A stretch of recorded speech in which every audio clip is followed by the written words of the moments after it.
Hello student, मैं प्रशांत और आपका मेरे YouTube channel Edu with Sushant में हार्दिक स्वागत है। आज मैं अपने इस वीडियो में भारतीय संविधान के 25 महत्वपूर्ण प्रश्नों को लेकर उपस्थित हुआ हूं। तो आइए शुरू करते हैं इस वीडियो को और देखते हैं कि कौन कौन से महत्वपूर्ण प्रश्न हैं और इनके वास्तविक उत्तर क्या होंगे। आइए शुरू करते हैं पहले प्रश्न से। पहला प्रश्न है, भारतीय संघ के साथ जम्मू एवं कश्मीर राज्य का विलय पत्र हस्ताक्षरित किया गया। ऑप्शन ए 26 अक्टूबर 1947, बी 24 अक्टूबर 1947, सी 22 अक्टूबर 1947 और डी 15 अगस्त 1947। इसका करेक्ट आंसर होगा ऑप्शन ए 26 अक्टूबर 1947 को जम्मू कश्मीर राज्य का विलय पत्र पर हस्ताक्षरित किया गया। बढ़ते हैं दूसरे प्रश्न की ओर। दूसरा प्रश्न है, भारतीय संविधान की उद्देशिका में भारत शब्द कितने बार आया है। यह प्रश्न काफ़ी इम्पोर्टेंट है, इसलिए इसको ध्यान में रखेंगे। ऑप्शन ए है 1 बार, बी 2 बार, सी 3 बार और D 4 bar.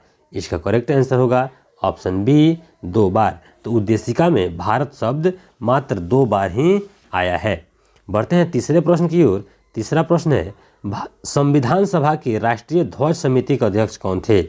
Option A Pandit Jawaharlal Nehru, B doctor Sachchidanand Sinha, C doctor Rajendra Prasad और ऑप्शन डी जेबी कृपलानी।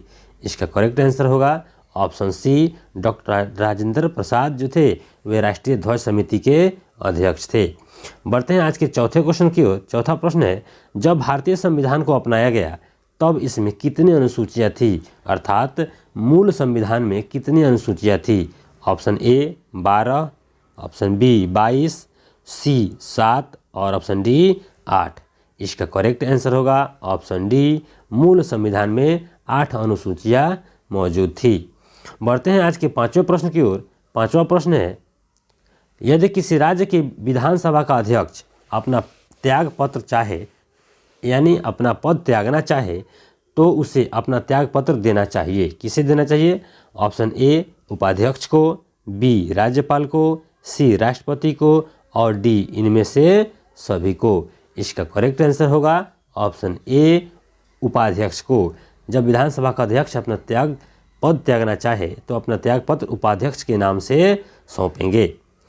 आज का छठा प्रश्न है, भारतीय संविधान में कौन सा विशेष प्रावधान ब्रिटिश संसद से लिया गया है।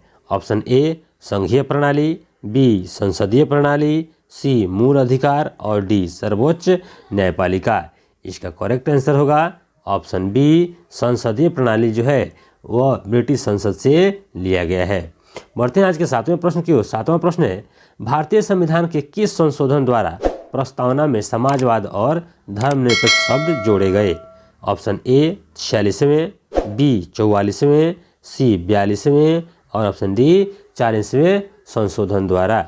इसका करेक्ट आंसर होगा ऑप्शन सी 42वें संविधान संशोधन द्वारा प्रस्तावना में समाजवाद और धर्मनिरपेक्ष शब्द जोड़े गए। आठवां प्रश्न है, जनता द्वारा प्रत्यक्ष रूप से निर्वाचित सदन निम्न में से कौन है। ऑप्शन ए संविधान सभा, बी विधानसभा, सी राज्यसभा और डी लोकसभा।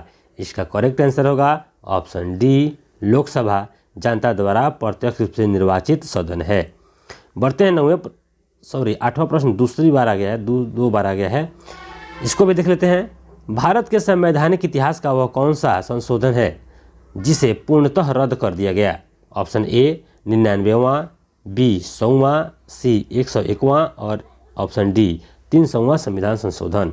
इसका करेक्ट आंसर होगा ऑप्शन ए 99वां संविधान संशोधन वह संशोधन है जिसे पूर्णतः रद्द कर दिया गया। बढ़ते हैं 9वें प्रश्न की ओर। 9वां प्रश्न है, वर्तमान लोकसभा में प्रत्येक राज्य के लिए स्थानों का आवंटन आधारित है यानी किस आधार पर आधारित है। ऑप्शन ए 1951 की जनगणना पर, बी 1971 की जनगणना पर, सी 1981 की जनगणना पर और डी 2011 की जनगणना पर आधारित है। इसका करेक्ट आंसर होगा ऑप्शन बी 1971 की जनगणना पर आधारित है। बढ़ते हैं 10वें प्रश्न की ओर। 10वां प्रश्न है, भारत के संदर्भ में निम्न में से कौन धर्मनिरपेक्ष शब्द का सही भाव व्यक्त करता है। ऑप्शन ए भारत में अनेक धर्म हैं, बी भारतीयों को धार्मिक स्वतंत्रता प्राप्त है, सी भारत में राज्य का कोई धर्म नहीं है और ऑप्शन डी धर्मानुपालन व्यक्ति की इच्छा पर निर्भर है।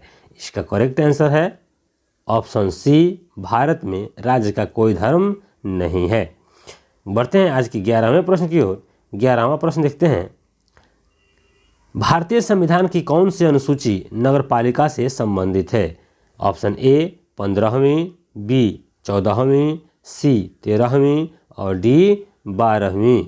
इसका करेक्ट आंसर होगा ऑप्शन डी 12वीं अनुसूची है जो नगरपालिका से संबंधित है। 12वां प्रश्न है, निम्न में से किसने भारतीय संविधान को तैयार करने में सबसे गहरा प्रभाव डाला है? ऑप्शन ए भारत सरकार अधिनियम 1935, ऑप्शन बी आयरिश संविधान, सी ब्रिटिश संविधान और डी अमेरिकी संविधान। इसका करेक्ट आंसर होगा ऑप्शन ए भारत सरकार अधिनियम 1935 है जिसने भारतीय संविधान को तैयार करने में सबसे गहरा प्रभाव डाला है। 13वां प्रश्न है, राज्य में संसदीय सचिव किसके समक्ष शपथ लेता है? ऑप्शन ए राज्यपाल के, बी मुख्यमंत्री के, सी विधानसभा अध्यक्ष के और डी उच्च न्यायालय के मुख्य सचिव के। इसका करेक्ट आंसर होगा ऑप्शन बी मुख्यमंत्री के समक्ष शपथ लेते हैं। 14वां प्रश्न है, कौन सा अधिकार मौलिक अधिकारों की सूची में से निकाल दिया गया है? ऑप्शन ए शोषण के विरुद्ध अधिकार, ऑप्शन बी अंतःकरण की स्वतंत्रता का अधिकार, ऑप्शन सी संपत्ति का अधिकार और ऑप्शन डी सांस्कृतिक व शैक्षिक अधिकार। इसका करेक्ट आंसर होगा ऑप्शन सी संपत्ति के अधिकार को मौलिक अधिकारों की सूची में से निकाल दिया गया है। 15वां प्रश्न है, भारतीय संविधान को संविधान सभा द्वारा कब अंगीकृत किया गया? ऑप्शन ए 15 अगस्त 1949, बी 15 अक्टूबर 1949, सी 26 जनवरी 1949 और डी 26 नवंबर 1949। इसका करेक्ट आंसर होगा ऑप्शन डी 26 नवंबर 1949 को अंगीकृत किया गया। 16वां प्रश्न है, निम्न में से किसे अपने स्वविवेकानुसार कार्य करने की शक्ति है? ऑप्शन ए राज्यपाल, बी महान्यायवादी, सी उपराष्ट्रपति और डी प्रधानमंत्री। इसका करेक्ट आंसर होगा ऑप्शन ए राज्यपाल को अपने स्वविवेकानुसार कार्य करने की शक्ति प्राप्त है। बढ़ते हैं 17वें प्रश्न की ओर। 17वां प्रश्न है, धन विधेयक को भारतीय संविधान के किस अनुच्छेद में परिभाषित किया गया है? Option A 112, option B 110, option C 115 और ऑप्शन डी 119। इसका करेक्ट आंसर होगा ऑप्शन बी अनुच्छेद 110 में धन विधेयक को परिभाषित किया गया है। 18वां प्रश्न है, निम्न में से 1857 ईस्वी की क्रांति का प्रतीक क्या था? ऑप्शन ए कमल और चावल, बी कमल और गेहूं, या कमल होगा, कमल हो गया है, ऑप्शन सी कमल और रोटी और ऑप्शन डी कमल और दाल। इसका करेक्ट आंसर है ऑप्शन सी कमल और रोटी। बढ़ते हैं 19वें प्रश्न की। 19वां प्रश्न है, निम्न में से किसने 1857 की क्रांति में अंग्रेजों से संघर्ष किया? Option A Chandrashekhar Azad, B Saadat Khan, C Ram Prasad Bismil और डी माखनलाल चतुर्वेदी। इसका करेक्ट आंसर होगा ऑप्शन बी सआदत खान वो व्यक्ति हैं जिसने 1857 की क्रांति में अंग्रेजों से संघर्ष किए थे। बढ़ते हैं 20वें प्रश्न की ओर। 20वां प्रश्न है, राष्ट्रीय ध्वज में लंबाई और चौड़ाई का अनुपात है। लंबाई और चौड़ाई अनुपात क्या होता है?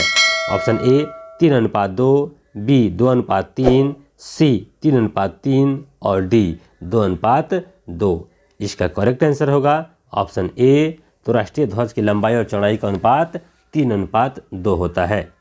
बढ़ते हैं आज के 21वें प्रश्न की ओर। 21वां प्रश्न है, भारत सरकार द्वारा किस नदी को राष्ट्रीय नदी घोषित किया गया है? ऑप्शन ए यमुना नदी, बी गंगा नदी, सी कावेरी नदी और डी ब्रह्मपुत्र नदी। इसका करेक्ट आंसर होगा ऑप्शन बी, गंगा नदी को भारत की राष्ट्रीय नदी घोषित की गई है। बढ़ते हैं आज के 22वें प्रश्न की ओर। 22वां प्रश्न है, भारत के राष्ट्रीय गान कुल कितने पदों में विभक्त है? यह प्रश्न भी काफ़ी इंपॉर्टेंट है। ऑप्शन ए 2 पदों में, बी 3 पदों में, सी 4 पदों में और डी 5 पदों में। इसका करेक्ट आंसर होगा ऑप्शन डी, तो भारत का राष्ट्रीय गान कुल 5 पदों में विभक्त है। 23वां प्रश्न है, भारत का राष्ट्रीय गीत वंदे मातरम किस पुस्तक का अंश है? ऑप्शन ए गीतांजलि, बी आनंद मठ, सी सत्यार्थ प्रकाश और डी कामायनी। इसका करेक्ट आंसर होगा ऑप्शन बी, आनंद मठ से संकलित किया गया है राष्ट्रीय गीत वंदे मातरम को। बढ़ते हैं आज के 24वें प्रश्न की ओर। 24वां प्रश्न है, सूचना का अधिकार निम्न में से किस राज्य में लागू नहीं है। ये नहीं वाला प्रश्न जो है काफ़ी बार एग्जामों में पूछा जाता है, इस पर विशेष ध्यान देंगे। Option A Delhi, B Bihar, C Telangana और डी इनमें से कोई नहीं।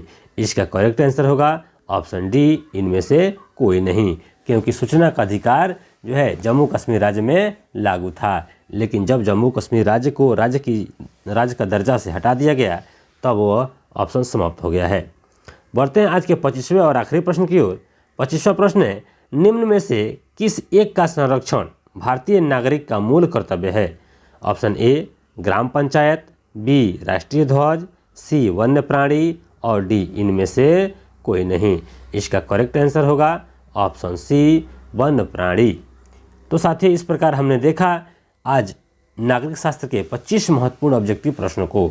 अगर वीडियो अच्छा लगे तो लाइक करें, शेयर करें, कमेंट करें और अधिक से अधिक हमारे चैनल को सब्सक्राइब करें। फिर मिलते हैं एक नए टॉपिक के साथ, तब तक के लिए दीजिए इजाज़त। जय हिंद।